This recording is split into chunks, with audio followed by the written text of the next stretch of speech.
Há uma semana e meia, 2 semanas atrás, eu estava em horário de almoço com o pessoal lá no trabalho e a gente comentava sobre o Evangelho.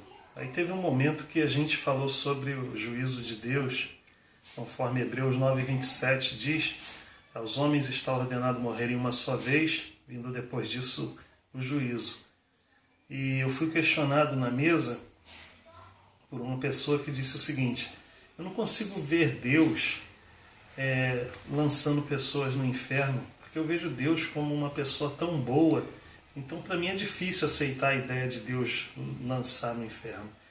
Eu gostei muito dessa observação, por isso achei até importante fazer o vídeo para a gente divulgar essa mensagem.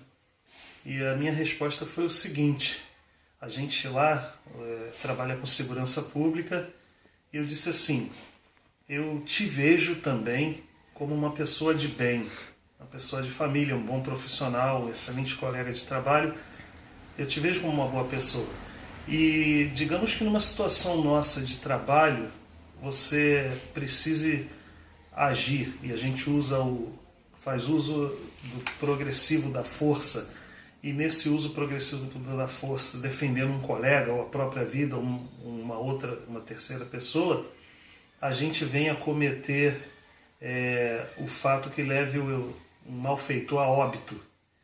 Eu perguntei: eu te vejo como uma boa pessoa. No fato de você ter usado da força e a parte injusta ter vindo a óbito, isso faz de você uma pessoa ruim? Vai torná-la uma má pessoa? A pessoa respondeu para mim: não. E eu disse: realmente não vai. Eu enxergo assim, você enxerga assim. Da mesma forma, Deus. Deus, ele julga, e o atributo de Deus, bondade, não pode anular o atributo de Deus, justiça. São atributos diferentes. Quando ele faz justiça, quando ele opera justiça, ele não deixou de ser bom porque está sendo justo. Então, ele teria todo o direito de lançar, e vai fazer isso, e faz isso, lança pecadores não regenerados, não arrependidos, pessoas que não creem, não recebem a Jesus, lança no inferno para condenação eterna, e ele continua sendo bom, ele continua sendo justo.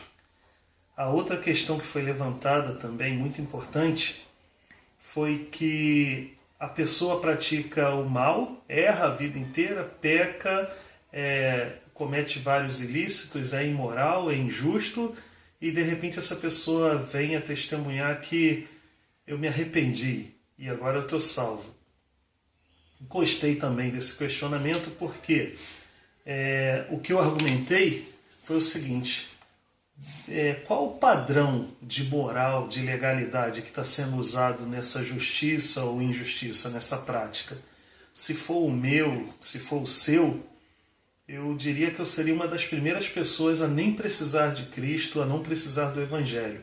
Por quê?